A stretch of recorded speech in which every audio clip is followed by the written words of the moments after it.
Hey, this is Joel, and in today's video, we're going to be talking about this electric scooter. So stick with me as we go through all the features, take it for a ride test, and I'll tell you what I really think. Before we get deep into what I think about this scooter or the specs, let's hop out and take a look at what it looks like and how it functions out there on the road. So for this test, I got help from my more athletic and agile son, who is experienced on scooters like these, to ride us around. This is a 350 watt powered electric scooter. It's got a 10 amp hour battery in it, and it has a range of up to 19 miles.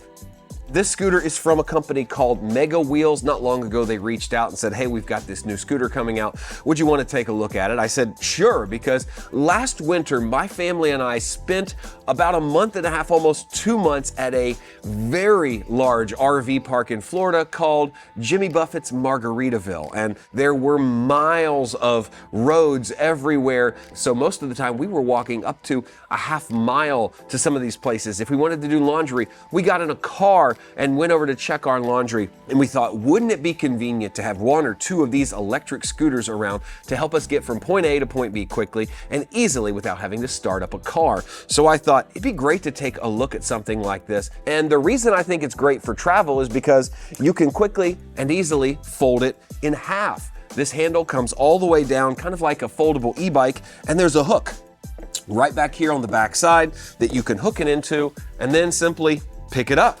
You can put this in the trunk of a car, in the compartment of an RV, and it goes with you quickly and easily. Now, it's not the lightest thing in the world. It is a little heavy. My first critique of this scooter is it doesn't set in an incredibly intuitive or comfortable way when you're laying it down. So obviously, you've got this little kickstand. It sets here nicely, right? Well, as soon as you try to lay it down in the back of a truck, maybe the trunk of a car or an RV cargo compartment, it kind of has to lay on these handlebars, which could lead to some issues. It does set firmly like that. That's not bad, but I worry about, lots of bumps this way. Not to mention this back handle has an open design. It doesn't clip in. So all you have to do is go sideways and this handle is free. Several times when trying to pick it up, I actually had this thing just like that right there come disconnected. So I wish it was a little tighter, but I think it's workable for somebody who wants to travel with it. You just need to be a little bit more careful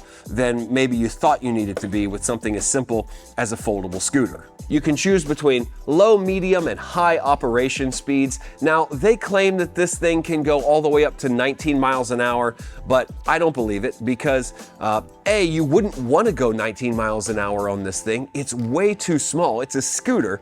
And they say the speedometer only goes up to 15.5 miles per hour, which is odd. If it can go up to 19, why wouldn't the speedometer go up to 19?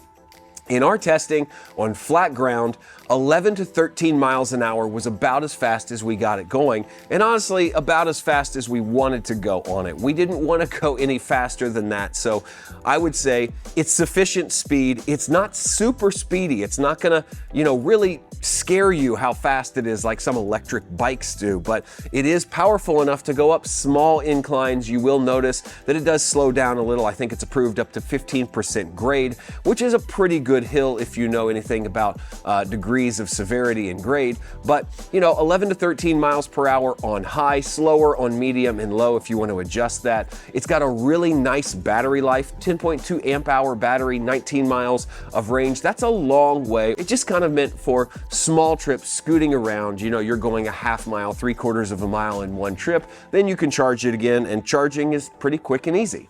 I don't know that this is an approved way to ride the scooter, but it is kind of fun to sit down here and ride it like a high handlebar chopper. No, I wouldn't actually do that, but this helps me demonstrate a couple of the safety features that I really like about this scooter. The first is it's got a brake here that you can hold on to and you won't go anywhere. I will say it's a little sensitive, so if you're riding at 10 miles an hour, don't pull on the brake or you'll go over the handlebars. Most of the time you can slow down sufficiently just by letting off of the throttle, maybe like an electric car if you're familiar with one pedal driving. The other safety feature it has is that you can't simply press down on the accelerator and zoom away. You have to physically get things started with your body, push the scooter, and once the wheels are moving, then you can use the accelerator. It just keeps it, I guess, from running away from you or shooting out from underneath you when you're getting going. So those are two really great safety features. And speaking of safety features, this bike also has a light. So when you're on, just click the power button one time and you get a light. It's really nice if you're in dusk or darker situations. I wouldn't ride this in the dark a lot, but it's better to have a light than to not have a light. One other really cool feature is that it's got a brake light, and it's not just a solid light. When you pull on the brake handle, it flashes, so it alerts people behind you, hey, this person's stopping, slow down.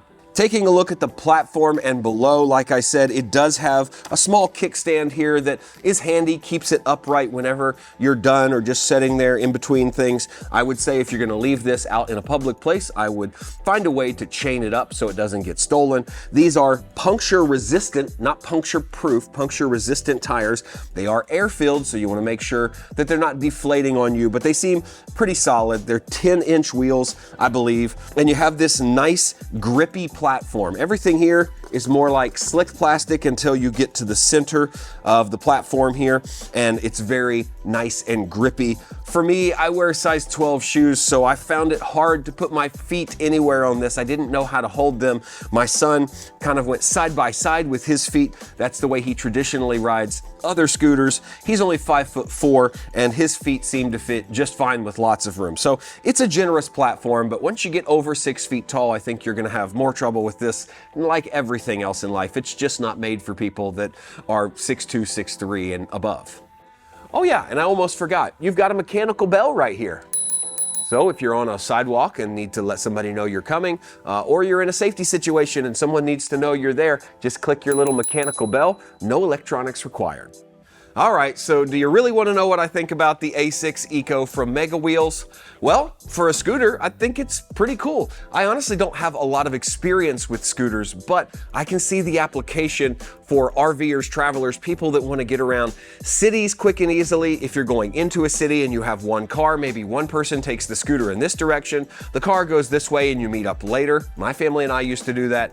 Like I said before, they'd be great for getting around a campsite or an RV park that has paved or blacktop drives. I wouldn't trust it on gravel. In fact, we didn't even test it on gravel and grass because it just doesn't seem to be suited for that kind of thing.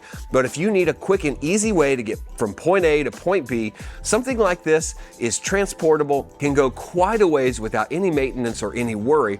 So for the price that it sells for, I think it's a really interesting buy, something that could really bring some convenience into your life as you travel and everyday life if you're looking for a way to commute that's a little bit easier. So take that for what it's worth. I think it's built pretty well. I think it functions nicely. It's not the most powerful scooter in the world, but I think that's a good thing because it makes it a little safer to operate. I think it's a pretty interesting vehicle. Check it out for yourself. You might really like this one.